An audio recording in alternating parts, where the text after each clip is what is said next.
हरे कृष्णा राधे राधे। दोस्तों, आज मैं आपको कार्तिक मास महात्म का 32वां अध्याय श्रवण करवाऊंगी। इसके पहले के 31 अध्याय मेरे चैनल पर अपलोड हैं और इसी के साथ मैं आपको भीष्म पंचक व्रत की कथा भी सुनाऊंगी। तो चलिए वीडियो शुरू करते हैं।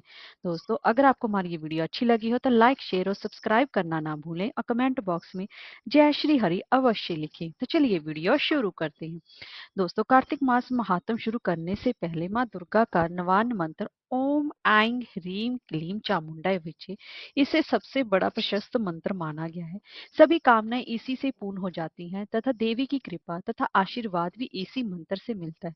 सौभाग्य प्राप्ति के लिए प्रतिदिन या प्रत्येक शुक्रवार को इस नवाक्षरी मंत्र का 108 बार जाप अवश्य ही करना चाहिए और माँ की इससे असीम कृपा आपको और आपके पूरे परिवार को मिलती है। दोस्तों, अब मैं कार्तिक मास का 32वां अध्याय श्रवण करवा रही हूँ। इसके पहले 31वें अध्याय में अब तक हमने पढ़ा कि भीष्म पंचक व्रत में इन कार्तिक शुक्ल एकादशी से लेकर कार्तिक मास की पूर्णिमा तक इन 5 दिनों में हमें क्या खाना चाहिए और क्या नहीं करना चाहिए, कैसे पूजन अर्चन करना चाहिए, इसके बारे में जानकारी प्राप्त की थी। अब हम 32वां अध्याय श्रवण करते हैं।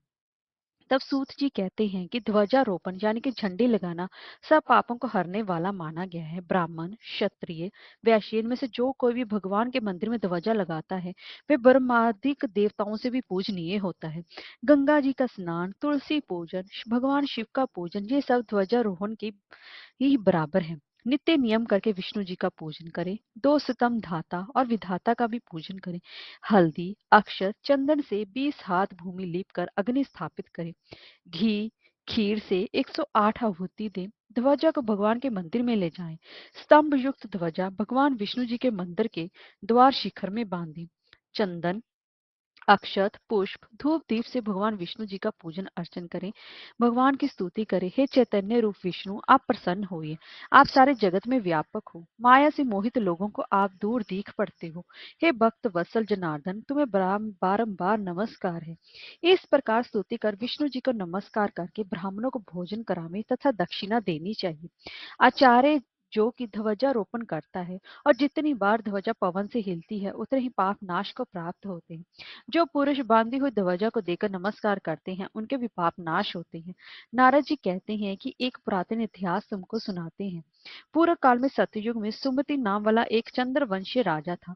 वह भगवान का भक्त, हरि की कथा का सुनने वाला, अहंकार रहित सप्तद्वीप का राजा था और सत्यवती नाम की उसकी बड़ी पतिव्रता स्त्री भी थी। दोनों ने अनेक तालाब, कुएं और बावड़ी बनवाए।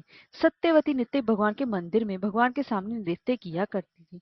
राजा भी कार्तिक शुक्ल द्वादशी को भगवान के मंदिर में ध्वजा बांधा करता था।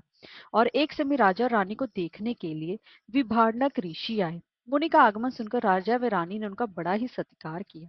राजा रानी की ऐसी श्रद्धा और नम्रता देखकर मुनि राजा से पूछने लगे कि हे राजन, भगवान को प्रसन्न करने के और भी बहुत से साधन हैं, परंतु इस ध्वजारोपण में इतनी श्रद्धा क्यों है? सो ये आप मुझे कहिए। राजा कहने लगा कि हे महात्मा, ये बड़ा आश्चर्ययुक्त इतिहास है, सो आप ध्यान पूर्वक सुनिए। मैं पहले मालिनी नाम वाला कुमार्गी, चुगली करने वाला, धर्म का द्वेषी, देवता और ब्राह्मणों के द्रव्य को हरने वाला, गौर ब्राह्मण का नाश करने वाला, मांस आदि खाने वाला, चोर, लंपट तथा महापापी शूद्र था। सदा मदिरा पान और वैश्य गमन करता था। हमारे ऐसे कर्म देकर भाई बांधवों ने हमको त्याग दिया। मैं वन में आकर एक टूटे हुए विष्णु के मंदिर में वहां पर रहने लगा और वन में मैं जंगली जंतुओं को मारकर अपने जीवन का निर्वाह करने लगा। इसके पश्चात मैं विंध्याचल पर्वत में रहने वाली कोकिलिनी नाम वाली निषाद की कन्या, जिसने अपने पति को मार दिया था, वह दुष्ट भूख से व्याकुल हुई हमारे पास आई। हम दोनों ने अपना अपना वृतांत एक दूसरे को सुनाया। इसके बाद वे वहीं पर हमारे पास रहने लगी। एक समय संयोगवश जिस दिन कार्तिक शुक्ल द्वादशी का दिन था, हमने एक कपड़े को बांधकर उसकी झंडी सी बनाई और दोनों ही खूब मदिरा पीने से विहुल होकर वह झंडी हाथ में लेकर नाचते रहे। सारी रात नशे में नाचते रहने के कारण प्रांतः समय हम दोनों की मृत्यु हो गई। तब यमराज के दूतों ने हम दोनों को मारते पीटते और फांसी बांध लिया और वहां पर यमपुरी पे ले गए। इतने में ही विमान लेकर भगवान विष्णु जी के दूत भी वहां पर पहुंच गए और यम के दूतों को धमकाने लगे कि हे मूर्खों, तुम पापियों को यमपुरी ले जा सकते हो, धर्मात्मा को नहीं। परंतु यमदूत भी क्रोध करके कहने लगे कि ये दोनों महापापी हैं, इन्होंने आयु पर्यंत कोई भी धर्म कार्य नहीं किया। तब भगवान के पार्षद कहने लगे कि महाखेद की बात है कि तुमको धर्म और अधर्म का कोई कुछ भी ज्ञान नहीं है। जो बात वेदों के अनुकूल है वही धर्म है, जो वेदों के विरुद्ध है वही पाप है। यद्यपि आयु पर्यंत महापापों में ये रत रहे, परंतु इन्होंने कार्तिक शुक्ला द्वादशी को भगवान के मंदिर में झाड़ू दी, दीपक जलाया और नृत्य भी किया। चाहे अनजाने में ही इन्होंने ध्वजारोपण की, मंदिर में झाड़ू दी और दीपक जलाया, परंतु इससे इनके सब पाप नष्ट हो गए। इसलिए ये विष्णु लोक में जाने योग्य है, यमपुरी में नहीं। राजा ने कहा कि इतना कहकर भगवान के दूत हम दोनों को विमान में बिठाकर विष्णु लोक को ले गए। उसके बाद यहाँ मृत्यु लोक के श्रेष्ठ कुल में आकर हम राजा हुए। ये कोकिलिनी नाम की निषाद कन्या ये मेरी रानी बनी। यहाँ भी भगवान की कृपा से अतुल संपत्ति है। जो हमने अनिच्छा से ही ध्वजारोपण की उसका ये फल मिला। तो जो मनुष्य श्रद्धा रहित भगवान के मंदिर में ध्वजारोपण करते हैं उनका तो फिर कहना ही क्या है। हरे कृष्णा, राधे राधे। दोस्तों, अब मैं आपको कार्तिक मास में सुने जाने वाले भीष्म पंचक व्रत कथा सुना रही हूँ। दोस्तों, एक समय राजा परीक्षित ने महात्मा व्यास जी से पूछा, हे भगवान, हमें कार्तिक मास की कथा आपने सुनाई, लेकिन एकादशी से लेकर पूर्णिमा तक इन 5 दिनों को भीष्म पंचक नाम से क्यों कहा जाता है? इस संबंध में हम जानना चाहते हैं। और इन 5 दिनों के व्रत करने का क्या लाभ मिलता है, ये भी हम जानना चाहते हैं। तब महात्मा व्यास जी ने कहा कि हे परीक्षित सुनो, कुछ समय पहले कानपुर में बहुत ही निर्धन सोमेश्वर नाम का एक ब्राह्मण रहता था। उसका शरीर बहुत ही ज्यादा कमजोर था, परंतु वह भगवान विष्णु जी का भगत था। कार्तिक मास में वह रोज गंगा स्नान करता और भगवान विष्णु जी का पूजन करता। पर एक दिन वह शरीर से पीड़ित होते हुए वह गंगा स्नान करने गया, पर उससे घाटों की सीढ़ियां उतर ही नहीं जाती थी। किसी तरह वह उतरकर गंगा जी तक तो पहुंच ही गया, पर और गंगा स्नान कर वहीं पर बैठकर संध्या उपासना भी करने लगा।